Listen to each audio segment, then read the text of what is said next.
Bali itu sejak dahulu sebetulnya berproses secara komunal. Banyak sekali di sudut-sudut desa di Bali terbangun kelompok-kelompok kesenian. Nah, tentu kami sebagai orang Bali juga terinspirasi semacam itu. Tetapi yang lebih menguatkan sebetulnya, ini kelompok Niti Rupa ini sesungguhnya adalah keriangan dan kesepakatan daripada teman-teman yang sebagian besar sesungguhnya mantan anggota yang pernah terpilih mewakili Indonesia dalam perhelatan seni rupa Beijing International Art Biennale.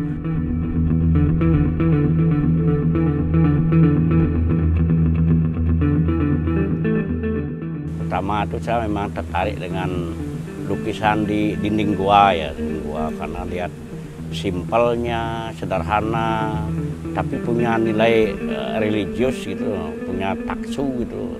Dari sana saya angkat primitif itu sebagai tema lukisan. Nah, sampai saat ini karya-karya saya lebih banyak diilhami dari alam. Nah, alam itu sendiri bukan berarti saya melukis pohon seperti itu, enggak, tapi spiritnya, gimana saya mendapatkan sebuah apa ya, kayak ada semangat dalam hidup saya dari alam itu, gitu. Gerak yang alami gitu. Dari sana saya mendapat filsafat atau filosofi bahwa hidup itu bagaimana dicintai dan mencintai.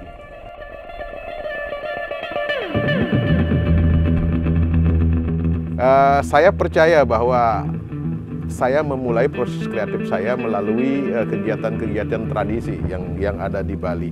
Dari sana kemudian tumbuh dan berkembang menjadi api kesenian yang kemudian bisa menyebar. Saya kira museum itu banyak sekali mengilhami para seniman, para perupa dan lain sebagainya. Banyak dapat literatur lah dari museum.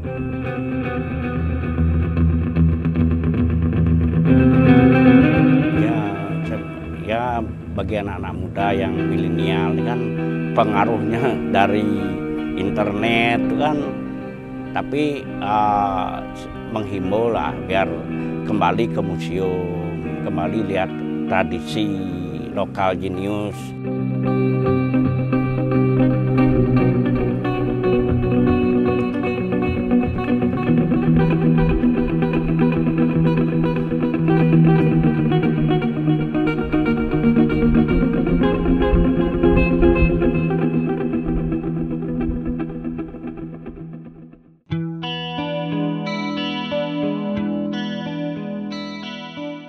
Saya beruntung memiliki ketidakterikatan sama literatur sebetulnya, karena saya seorang autodidak. Jadi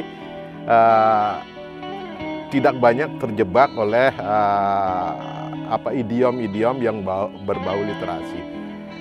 Tetapi konsepsi daripada seni rupa Bali itu sesungguhnya sejalan dengan apa yang diajarkan di akademika misalnya. Saya percaya bahwa saya memulai proses kreatif saya melalui kegiatan-kegiatan tradisi yang ada di Bali. Dari sana kemudian tumbuh dan berkembang menjadi api kesenian yang kemudian bisa menyebar. Nah, ini saya bagi tiga. Saya kemudian secara pribadi memaknai itu bahwa kesenian di Bali itu menjadi tiga. Kita sebut tiga bagian itu, bagian yang paling utama itu adalah kesenian yang sifatnya transcendence. Transcendence itu selalu bergulat pada estetika spiritual. Jadi orang yang semacam itu masih eksis sekarang di kampung-kampung dimanapun, masih eksis. Dia sebagai seniman yang memang betul-betul menggeluti hal-hal yang sifatnya untuk kebutuhan spiritual gitu. Nah, saya pernah seperti itu. Saya lalui seperti itulah pendidikan saya di sana. Nah, kemudian setelah lama kita bergelut dengan persoalan-persoalan transendens itu, kemudian ada keinginan untuk agak liar sedikit. Nah, kemudian orang Bali menyebutnya kita pergi ke wilayah yang lain, ke Jawa Tengah. Di sana kalau pura itu di Jawa Tengah, kita boleh ngomong sedikit lebih vulgar, lebih bergurau. Nah, di sini seni modern, saya ibaratkan seni modern bisa saya pelajari di sana. Sehingga saya ada di ruang yang di tengah itu. Kemudian transenden saya lalui, kemudian meningkat ke modern itu pelajaran yang luar biasa dalam konteks makna tradisi.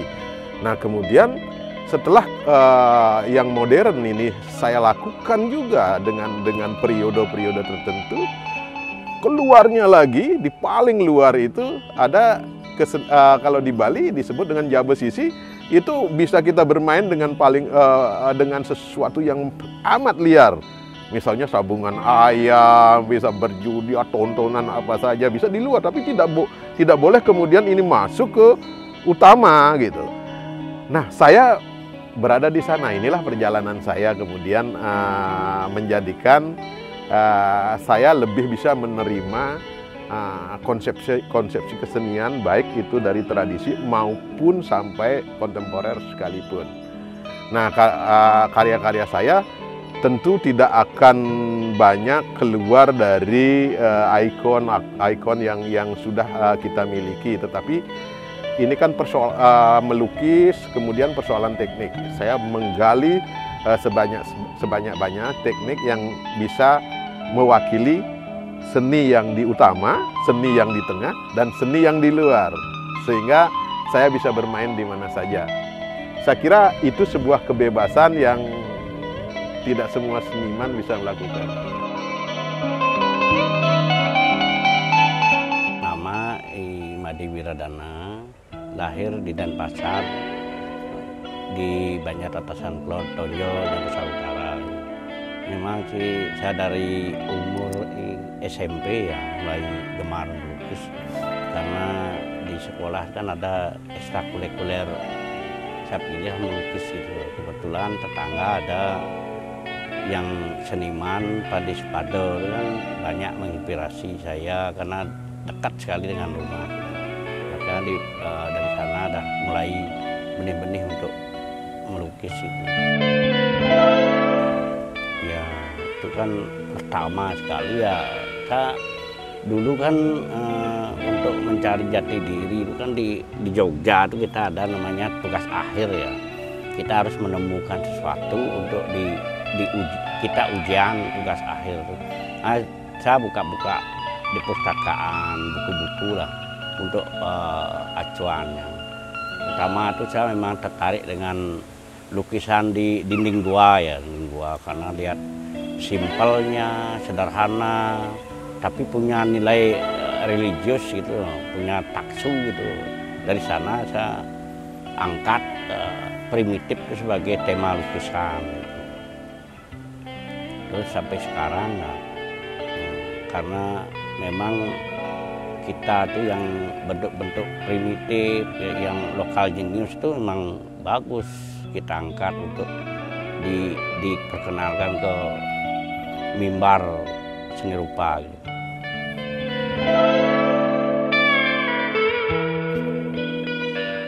Saya Nyoman Sijana Kenyam, saya lahir di Sayan, tepatnya di Banjarbutuh, Desa Sayan, Ubud, tahun 1972. Karya-karya saya itu lahir dari lingkungan saya. Saya lahir di Sayan yang masih kebetulan masih di studio saya masih banyak pohon, alam masih karena saya itu sejak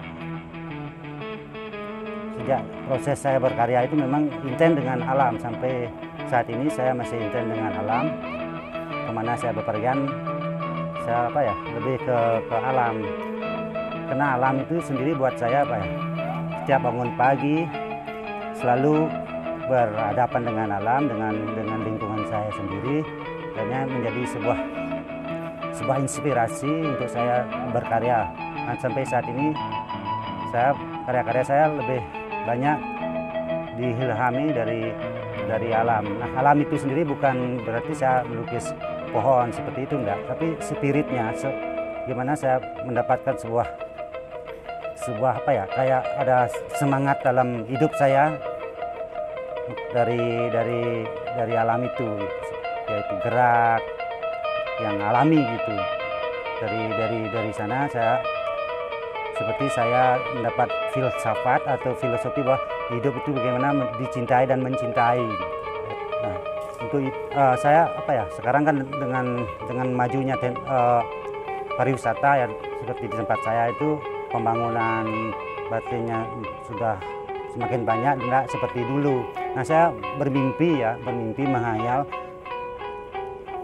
gimana zaman-zaman seperti dulu tuh bisa saya sampaikan lewat karya-karya saya. Saya berhayal bahwa kehidupan zaman-zaman dulu itu yang betul-betul asri seperti itu tuh bisa tercipta di hari ini gitu, karena sudah terlanjur dari pembangun yang begitu padat, yang terlalu besar buat saya itu merindukan kembali kenangan-kenangan seperti dulu. Ya, ini kan kita berteman sama Bidiko, Nyoman Kenyom, ada Robi dan isi Tejo Astawa tuh ngumpul-ngumpul deh sih. Bidiko tuh pertama tuh dia emang ya seniornya kan, dia yang sebagai kapasitasnya sebagai senior, dia yang mengumpulkan teman-teman, ayo kita bikin niti rupa gitu untuk ya ngobrol tentang seni, bikin pameran gitu, yang positif ya kita ya respon ya respect banget sih gitu.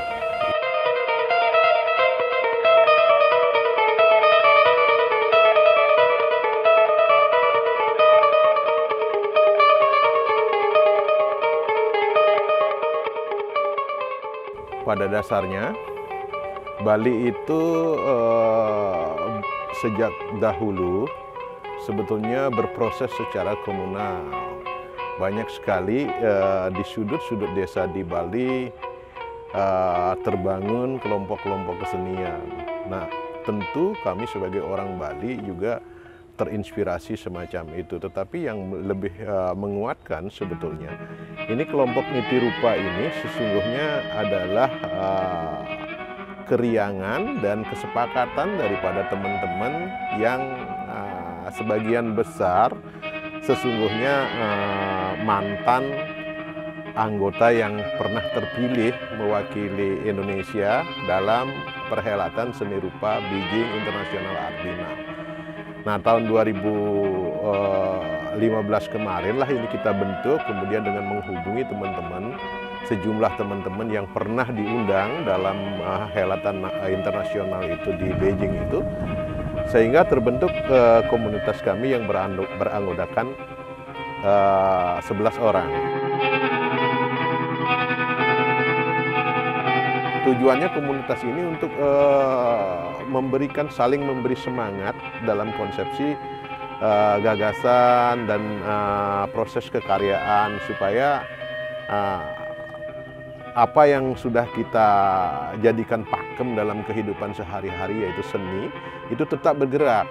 Nah, inilah kita bangun, kemudian sepakat untuk membangun komunitas yang kemudian kami beri nama dengan Niti Rupa. Nah, Niti ini artinya memelihara. Rupa ini adalah kegiatan kesenian dalam bentuk seni rupa kesenian lah yang di sana adalah inti sebagai jalan yang kita titi untuk melakukan proses kreatif. Nah, kita bersepakat untuk 11 orang ini, kemudian kami melakukan kegiatan-kegiatan baik secara personal maupun secara grup.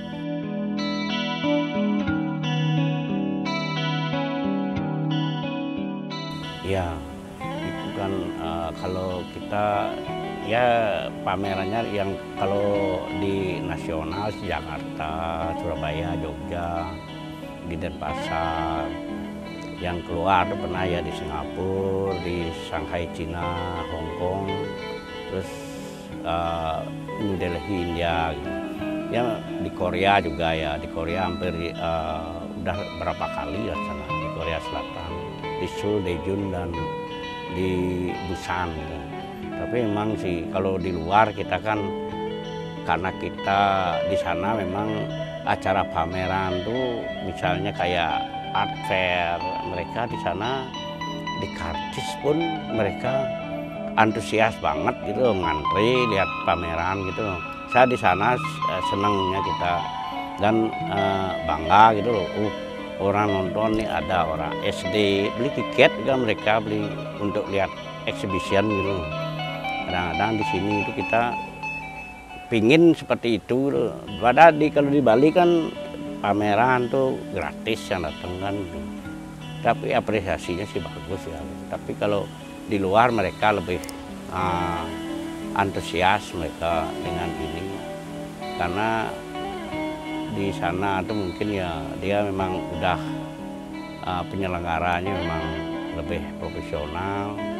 Di Bali ya sama aja, tapi cuman di Bali kan, di Bali Jakarta tuh sama juga ya, tetap cuman kita kalau nonton pameran nggak pernah ada bayaran gitu ya, tapi ya secara apresiasi sama aja.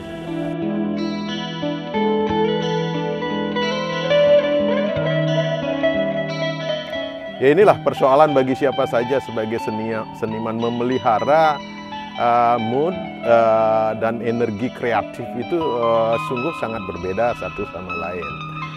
Jadi karena kebetulan kami dominan itu pekerja seni, jadi kehidupan kita memang tergantung 90% pada kesenian, maka tidak ada jalan lain, kita harus berproses. Karena kita berproses, kadangkala kan kita sadari bahwa energi kita itu tidak selama-lamanya kemudian akan menjadi tangguh gitu. Nah, di sanalah dibutuhkan semangat, support dari teman-teman, sehingga kita sering melakukan anjang sana, saling mengunjungi, saling membedah dari sisi kekaryaan, berbagi ide. Nah, inilah kemudian satu sama lain saling menumbuhkan keinginan kembali, semacam refresh, penyegaran kembali setelah dikunjungi atau setelah mengunjungi teman, dan kemudian bergerak kembali untuk melakukan sesuatu sesuai dengan jalan yang sudah kita pilih. Nah, dalam kelompok komunitas seni rupa Niti Rupa ini tentu saja tidak memiliki energi yang sama, karena ada sebagian yang teman yang juga berprofesi lain sebagai guru kesenian, yang tentu saja sebagian besar waktunya disibukkan oleh sekolahnya. Karena itu kita lebih sering ngumpul kepada teman-teman yang memang betul-betul memiliki jalan yang sehari-hari harus ditempuh melalui kesenian itu sendiri. Luar biasa ini pertanyaannya. Sebetulnya sebelum ini digagas, saya sudah membaca banyak lontar lah ya tentang itu. Misalnya tantri. Tantri ada tantri Arane, tantri Kamandaga dan sebagainya. Di sana bercerita tentang bagaimana lingkungan itu dipelihara dengan baik. Ini secara tidak terkomunikasikan, tetapi muncul dari batin para seniman Bali, itu sudah dilakukan oleh pendahulu-pendahulu kita, seniman-seniman yang di Ubud misalnya, banyak melukis tentang pemeliharaan lingkungan, pemeliharaan hayati dan sebagainya. Itu kisah-kisah di Bali itu ada tantri Kamandaga, kemudian pelajaran tentang Wanekerti dan sebagainya. Nah, ini sudah ada sejak dulu. Nah, sekarang dibangunkan kembali, ini upaya penyadaran. Saya sesungguhnya sudah sangat sering melukis itu. Bagaimana niti bumi kita lakukan dulu. Pernah kita melakukan Niti Rupa itu membuat pameran yang bertema Niti Bumi. Sesungguhnya itu pelajaran tentang bagaimana memaintenance bumi. Nah, kalau sekarang Widya Wana, kalau kami sudah melakukan Widyaning Bumi gitu, Widyaning Bumi sudah gitu. Nah, ini sejalan sebetulnya. Nah, konsepsi ini bukan saya saja sebetulnya yang melakukan, tetapi hilang dengan tema-tema besarnya sudah ada, tetapi kesadarannya hilang. Kita melukis, tetapi kadangkala kita juga tidak mau memelihara apa yang kita konsepsikan dalam subjek lukisan. Nah, ini yang penting sejalan antara pikiran dengan muatan tema lukisan. Ini butuh penyadaran. Sekarang ini eranya butuh penyadaran. Orang bicara tentang sampah tetapi masih buang sampah sembarangan. Nah, ini kan penyadaran. Gerakan penyadaran inilah bentuknya macam-macam. Nah, saya bersyukur kalau memang ada Widyawana, kemudian Widya Bawana dan sebagainya, kemudian Widya Angkasa. Mari kita pelihara itu dengan berbagai hal. Misalnya dengan kami bisa memelihara dengan konsepsi pemikiran kesenian seperti itu. Museum itu ya, museum buat saya itu apa ya? Penting ya, penting kenapa? Museum itulah tempat di mana penyimpanan artefak-artefak budaya sejarah zaman dulu kita bisa melihatnya. Kalau tidak ada museum, di mana kita bisa melihat karya-karya maestro atau karya-karya adiluhung yang kita miliki ya, khususnya di Bali. Sekarang ada Museum Bali, khususnya saya lihat itu koleksi-koleksi zaman-zaman sejarah dulu itu saya sendiri nggak tahu tiba-tiba seperti ini loh zaman-zaman dulu. Nah, ketika kalau kita nggak ada museum, nah karya-karya itu kemana, entah di mana. Nah, banyak yang karya-karya itu sepertinya mungkin kebanyakan di luar, mungkin nggak tahu saya, tapi dengan adanya museum minimal adalah sedikit sejarah yang kita bisa lihat. Untuk kedepannya saya kira jangan hanya zaman dulu, sekarang kan ada zaman demi zaman tuh ada. Nah, karya-karya seniman-seniman dari zaman ke zaman itu kan terlalu banyak. Nah, kenapa nggak ada ya yang bisa, contohnya Museum Bali lah, bisa mengoleksi karya-karya mereka untuk kepentingan sejarah, minimal tahu dari zaman ke zaman kan beda. Ada apa namanya, sejarahnya, minimal ada istilahnya benang merahnya dari zaman dulu sampai zaman sekarang. Nah, mungkin zaman berapa ya? Sekarang penggalan zaman dulu aja. Sekarang zaman periode zaman sekian sampai sekarang kan nggak ada disimpan di museum. Minimal karya-karya seniman yang memang betul-betul yang kita bisa koleksi untuk museum itu kan penting buat saya itu kedepannya. Mudah-mudahan Museum Bali umpamanya bisa mengoleksi karya-karya seniman yang dari periode tahun sekian sampai sekarang itu disimpan. Nah, nantinya itu kan sebagai sejarah, itu zaman ini bisa melahirkan karya seperti ini. Buat saya itu penting, buat saya itu museum itu, karena saya sendiri menyadari karena hal-hal sejarah zaman dulu kan nggak kita bisa cuma pelajari di buku, tapi kalau kita bisa melihat karya-karya zaman itu kan luar biasa. Museum sebagai sumber inspirasi itu banyak yang dihilang dari museum itu. Kenapa? Karena kita kan bisa melihat karya-karya atau sejarah atau artefak atau apapun yang ada di museum itu, kita dapat melihat, oh loh, ini loh zaman seperti itu. Nah, banyak sekali dapat inspirasi mungkin dari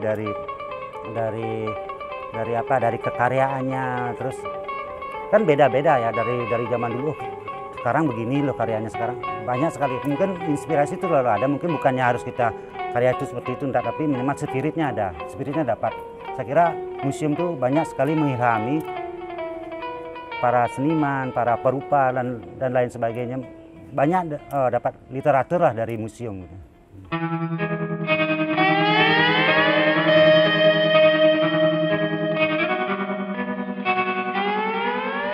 Ya, terima kasih. Saya sebetulnya manusia bersyukur, sudah sering pengalaman melihat museum-museum di luar.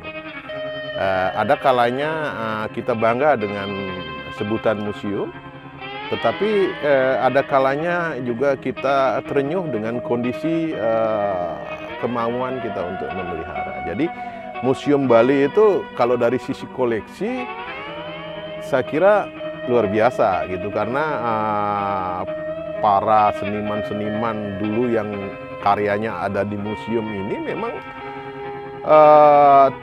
tidak tercemar oleh persoalan-persoalan lingkungan sekalipun, betapapun suffernya mereka dalam bekerja, tetapi dia mengedepankan batiniahnya untuk melahirkan satu karya sehingga rohnya itu bisa kita baca. Nah, ini ada di sini di Museum Bali.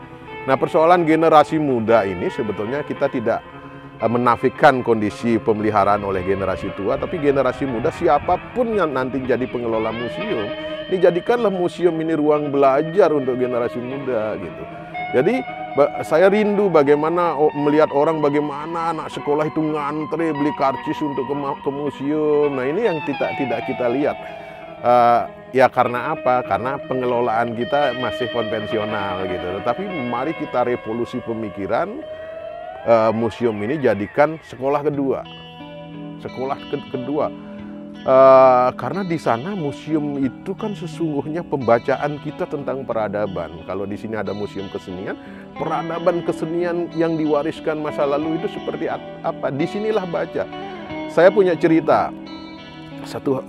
Satu ketika saya di sebuah museum di China, saya ketemu seseorang yang datang ke museum tersebut menangis luar biasa di hadapan satu karya. Saya tanya, kenapa kamu nangis? Ternyata saya ketemu nenek moyang saya di sini gitu. Jadi di sanalah dia mendapatkan pelajaran tentang nenek moyangnya yang mereka kemas dalam bentuk kesenian. Jadi orang yang datang dari jauh, yang tidak mengenal asal muasal mulanya dari dirinya ada di dunia ini, kemudian mendapatkan petunjuk untuk ketemu leluhurnya ratusan tahun yang lalu. Bayangkan. Nah inilah yang kita harapkan dari museum ini. Kita pelihara dengan baik, kita jadikan museum ini ruang belajar kedua bagi anak-anak. Kita jadikan museum ini sebagai terminologi pemahaman peradaban bagi masyarakat Bali. Saya kira itu yang bisa merubah mindset itu anak muda. Anak muda merubahnya dari mana? Tidak merubah kemudian membuat satu sistem yang kemudian kita strict tetapi tidak bisa dilakukan. Enggak. Dari mindset penyediaan anggaran dan sebagainya. Nah di sanalah nanti anak muda pasti suatu ketika Museum Bali ini bisa dilihat, orang akan masuk ke Museum Bali itu ngantre beri karcis. Seperti itu harapan saya. That's my dream.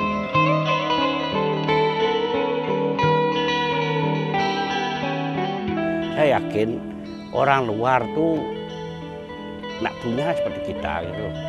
Luar tuh dia nggak punya dia akar budaya yang seperti kita. Ini ada primitif sampai tradisional sampai modern kontemporer pun ada gitu. Ya semoga anak-anak muda nih kembali ke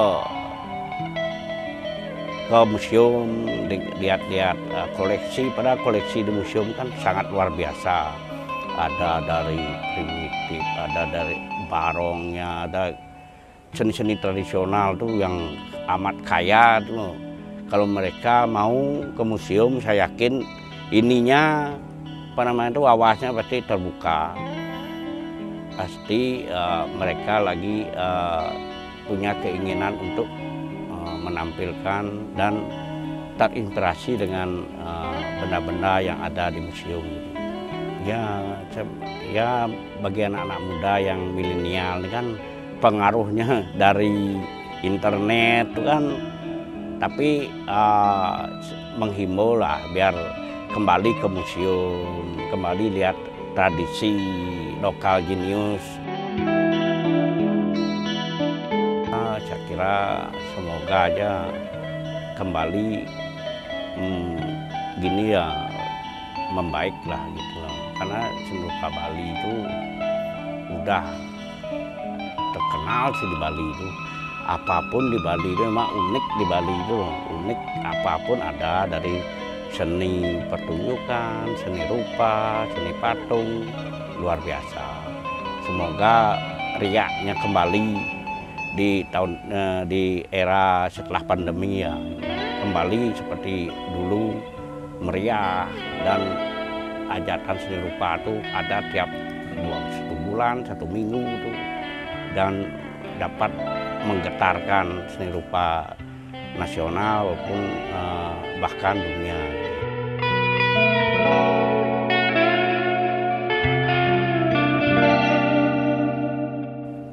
Seni rupa Bali itu tetap bergerak, Dek. Sebetulnya tidak pernah stagnan seni rupa Bali. Orang menjadikan seni rupa itu seni rupa Bali itu wacana seni rupa Bali itu seperti ini. Itu bagi saya adalah tafsir sendiri. Tetapi seni rupa Bali itu sudah bergerak dalam koridor kebudayaan yang dikemas dalam koridor kebudayaan. Sebetulnya nanti harapannya kami berharap akan bisa diterima oleh kalangan luar, tetapi tidak juga meninggalkan konsepsi-konsepsi kebalian gitu. Karena kaya sekali, kontemporer apapun dalam konsepsi kebudayaan kita sudah tercatat dalam lontar-lontar. Kaya, nah kita tinggal menggali sebetulnya dan kemudian menyampaikan keluar bahwa kami bisa gitu. Nah inilah anak-anak muda yang nantinya harus mempelajari tidak saja pelajaran tentang akademi kesenian saja, tetapi mari kita pelajari tema-tema besar dalam sejarah-sejarah sebelumnya. Di sana ada sesungguhnya yang tidak kita dapatkan di sekolah.